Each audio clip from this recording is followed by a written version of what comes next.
Dan ibu yang terhormati yang hari ini berbahagia karena anak-anaknya sudah berada di samping kiri dan kanannya. Bagi yang di belakang, untuk foto-foto tidak boleh dilakukan, duduk dulu. Orang tuanya juga mulai menghormati mekanisme tata cara pendidikan. Kita sudah didik dengan baik, orang tuanya jangan ngajarin lagi nggak baik. Jadi kalau ada kegiatan, orang sudah duduk itu duduk. Yang ngambil foto-foto itu cara mendidik dengan baik. Karena saya khawatir dari anak-anak ini adalah kembali ke rumahnya, pola pendidikan keluarganya tidak sesuai dengan apa yang sering kita laksanakan. Dan untuk membentuk seperti ini memerlukan energi, tenaga, dan ketahanan mental saya dan seluruh jajaran Pemprov Jabar serta jajaran TNI. Andai kata TNI tertekan oleh opini yang dibangun dan dia menyatakan bahwa mendidik anak-anak bukan kewenangan kami, tidak akan ada peristiwa seperti ini. Ucapkan terima kasih dan berikan tepuk tangan untuk jajaran Rindam juga Bangun yang hari ini hadir pada Rindamnya. Kasih itu yang saya hormati. Kemudian pokoknya rombongan Ibu Gusti Ayu, saya ucapkan terima kasih. Pak Sekda, asisten, para asisten, kemudian Kak Seto yang berani tampil untuk menyatakan bahwa anak-anak ini memiliki proses pendidikan yang sesuai dengan usia mereka, yang sesuai dengan kapasitas mereka, yang sesuai dengan keadaan mereka. Saya ucapkan terima kasih. Kemudian Dirut Bank Jabar yang saya arahkan dana-dana CSR-nya yang dulu gelap, nggak tahu kemana, tadi diarahkan untuk merubah sumber daya manusia rakyat Jawa Barat, memberikan stimulus pada seluruh anak-anak Jawa Barat agar mereka memiliki anak-anak yang berdaya guna, berhasil guna, memiliki daya saing dalam hidupnya, anak-anak yang berdiri tegap, siap menghadapi masa depan, siap menjadi pegawai, siap jadi manajer, bahkan siap jadi CEO dalam setiap perusahaan, siap jadi prajurit, siap jadi bintara, dan siap jadi perwira pertama, perwira menengah, perwira tinggi, semuanya siap. Tepuk tangan untuk kalian semua. Dan ini juga salah seorang ya tinggalnya di Jawa Tengah, tetapi selalu mensupport saya, berani speak up bahwa apa yang dilakukan itu benar, apa yang dilakukan itu adalah sesuatu yang bermanfaat bagi bangsa. Karena bagi kalangan ulama, istihad itu yang berani beristihad walaupun salah tetap nilainya 1 dibanding dengan orang yang tidak berbuat sama sekali.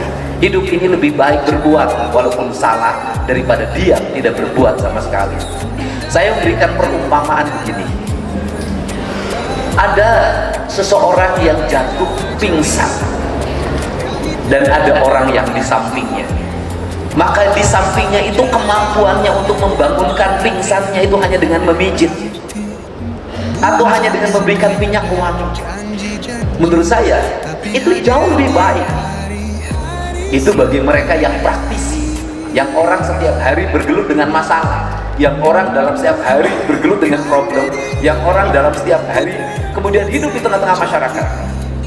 Tapi bagi seorang yang hidupnya di ruangan AC terus, setiap hari melakukan analisis terus, setiap hari melakukan komentar terus, ketika mendapat orang pingsan, dia pasti kita harus menghubungi dokter ahli spesialis di bidang jantung.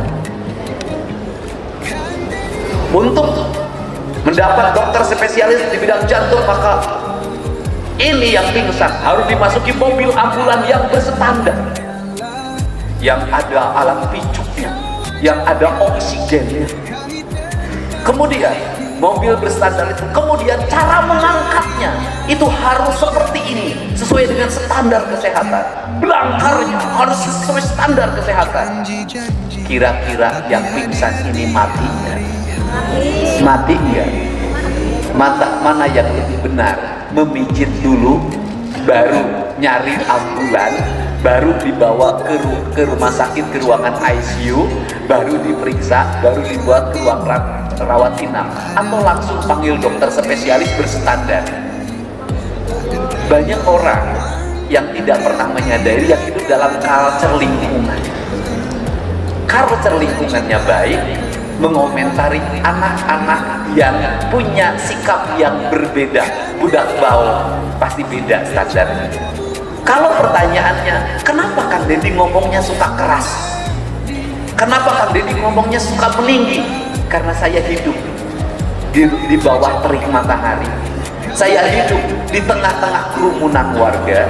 Saya hidup dalam setiap hari yang datang ke rumah saya adalah yang terlibat pinjol, yang ditagih bank emok, yang kontrakannya habis, yang anaknya hamil, tidak ada yang bertanggung jawab, yang sakit, yang itu, yang ini. Itu yang saya hadapi setiap hari. Kalau saya ngomongnya nggak keras, saya hidup di tengah kerumunan ribuan orang, bahkan puluhan ribu orang. Kalau saya tidak bisa ngomong meninggi, saya tidak akan bisa mengendalikan puluhan ribu orang di lapangan. Beda kalau saya tiap hari tinggal di gedung sate, di ruangan ber-AC, yang diterima hanya para dirut, yang diterima hanya para CEO, yang diterima hanya para artis. Mungkin ngomong saya nggak begitu. Mangga, silahkan duduk, ayo minum dulu. Mangga Kak Seto. Di tengah-tengah ribuan orang yang setiap hari saya berhadapan dengan mereka, saya ngomong, hapunten abdi bade ngalangkung. Bisa enggak? Tangan saya harus main, mata saya harus main, telinga saya harus main. Saya harus mengendalikan seluruh situasi ini dalam setiap waktu. Makanya saya berucap terima kasih atas penyesuaian seluruh pegawai Pemda Provinsi, Pak Sekda, PLT Kadisdik, Pak Asisten 1, Kepala Kesbangpol, protokol, semuanya. Kenapa? Hidupnya berubah. Asalnya dulu bekerja di Pemprov, hari ini berganti mengabdi untuk kepentingan rakyat Jawa Barat.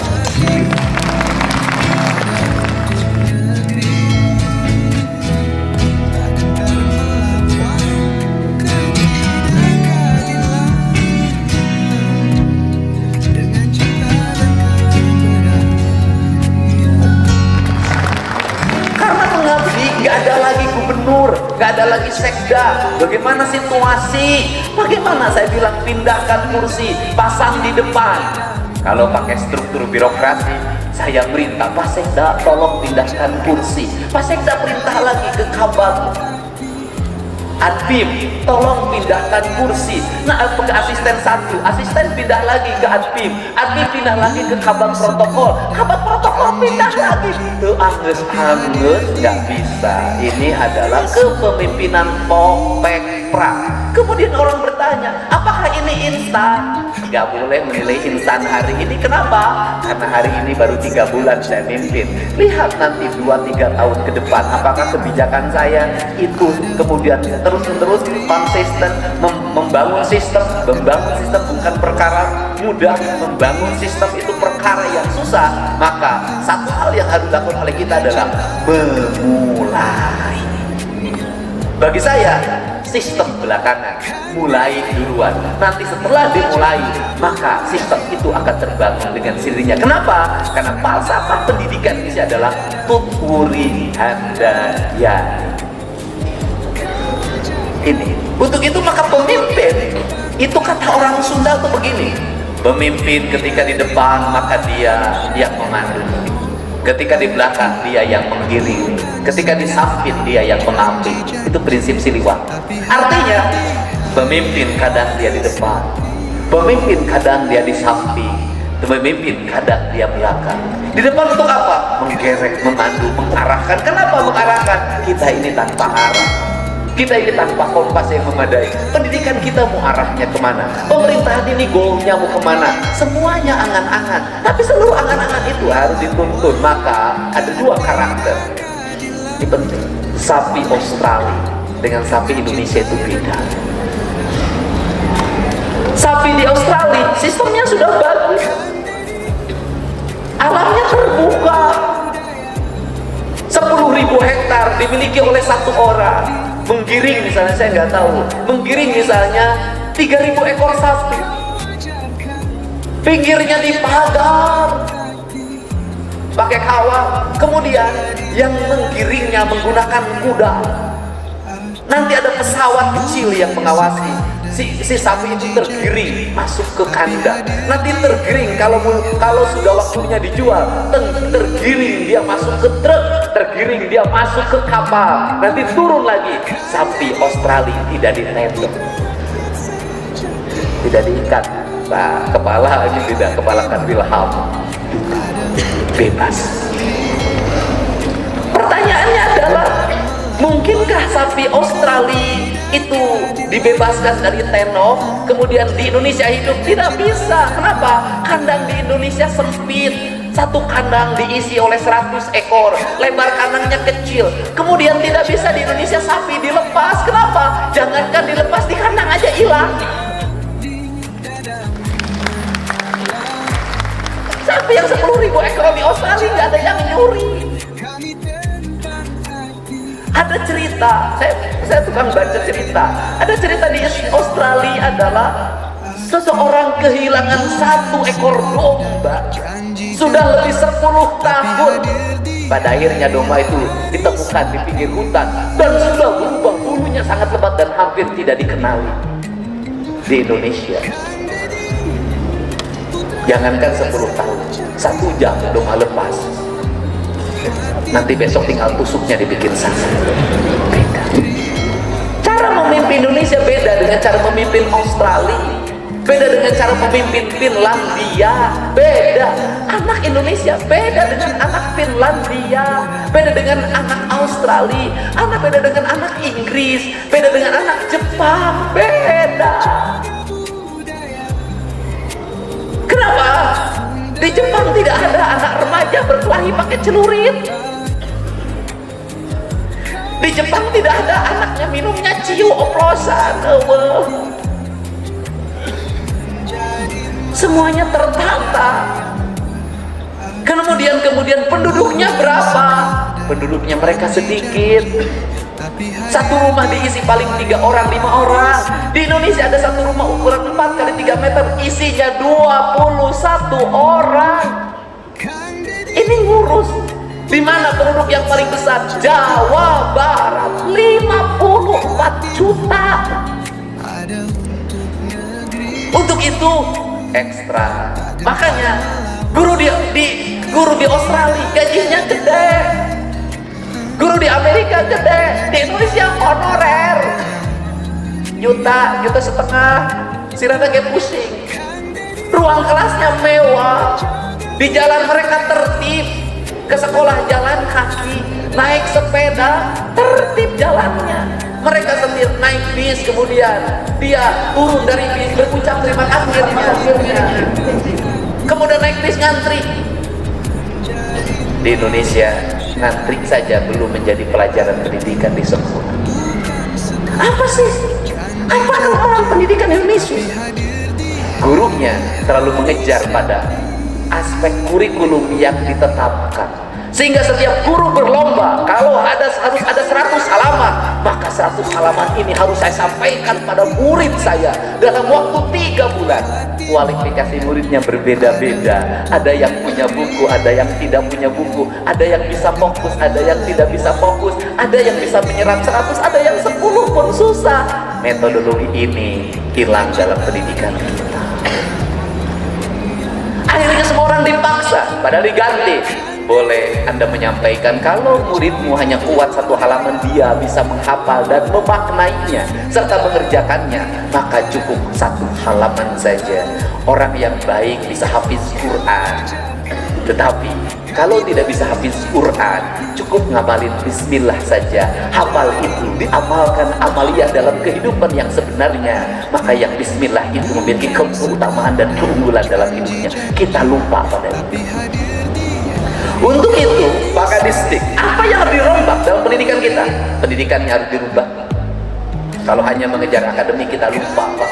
Matematika sudah lupa, fisika lupa, kimia lupa, biologi lupa, semuanya lupa. Tetapi Kalau dibentuk karakter dengan baik, memaknai. Biologi manfaatnya untuk apa? Hafal ilmu pertanian. Matematikanya hafal untuk apa? Hafal ilmu hitungan. Ilmu hitungan untuk apa? Manajemen ekonomi. Bagaimana menyimpan, bagaimana mengambil, menyimpan, mengambil. Jumlah yang diambil harus lebih sedikit dibanding yang disimpan. Jumlah yang dikonsumsi harus lebih sedikit dibanding dengan yang ditabungkan. Jangan besar pasak daripada tiap. Otaknya masuk begini. Orang Sunda, kalimat lagunya harus apa yang dikembangkan pada anak-anak kita? Ering-ering murang kali kudu api yang berseka, mun kotor buat seseha, mun soek buat kaputan, kanu butut masing butuh kanu anyar masing lebar. Sebuah prinsip ekonomi pendidikan anak-anak yang luar biasa yang ada dalam bangsa. Untuk itu sekolah rubah deh. Sekolah ngajarin gak usah tinggi-tinggi sekarang, ngajarin masuk kelas berbaris, ngajarin di ruang kelas ini, ngajarin kalau ada sampah di jalan dipungut, ngajarin buang sampah di mana, ngajarin nanam bunga, ngajarin nanam tanaman, ngajarin menyayangi sesama, ngajarin mencintai sesama. Sekolah ngajarin itu. Ilmu pengetahuan bisa diraih di Google, ilmu pengetahuan bisa didapat di perpustakaan, tapi cinta tidak bisa didapatkan di buku, cinta tidak bisa didapatkan di layar digital. Cinta hanya lahir dari rasa dan cinta, dan itu membahana dalam semesta, dan semesta itu saling berhubungan satu sama lain. Dan saya meyakini setiap manusia punya rasa, punya cinta, punya chip, ada provider dalam dirinya. Maka manusia digabungkan bukan karena partainya, bukan karena organisasinya, tapi manusia digabungkan oleh cinta dan rasanya. Ibu dengan anak bisa jadi rasanya tidak bersatu, tapi bisa jadi anak itu bersatu dengan orang lain. Kenapa mereka bisa berkelompok bergeng? Karena rasanya sama, cintanya sama, satu napas, satu jiwa. Rasanya berubah menjadi negatif. Untuk itu dari sekarang cinta ibu dan anaknya satukan dengan baik. Bukankah ibu kita dulu yang mengajarkan ketika terluka maka air ludahnya mengobatinya? Bukankah orang tua kita dulu mengajarkan ketika anak jatuh maka rambutnya yang digesekannya? Bukankah orang tua kita dulu diajarkan kalau makannya keras maka ibu yang mengunyahnya? Apa itu artinya? Kalau layar digital itu keras, kalau permainan di dunia itu keras, sebelum dinikmati oleh anaknya, dikonsumsi oleh anaknya, maka ibu dan bapaknya yang menegak racun itu sebenarnya. Itu yang disebut dengan saring, selektivitas. Itu makna dari adanya dinas informasi komunikasi, itu makna dari adanya dinas infocom, itu makna dari adanya tim cyber. Siapa yang menyerang anak kita? Bukan tetangga, bukan teman. Dunia digital yang belum waktunya punya akun sudah punya akun, belum waktunya mengakses ke judul bisa ngakses ke judul, belum waktunya bisa mengakses ke situs-situs tertentu, bisa masuk ke situs-situs, belum waktunya. Ingat kata orang Sunda, lamun can waktuna bakal murad memeh usu. Untuk itu saya ucapkan terima kasih, semangat. Kita ucapkan terima kasih pada jajaran Rindam 3 Siliwangi. Tepuk tangan. Tepuk tangan ucapan terima kasih pada Kasitu,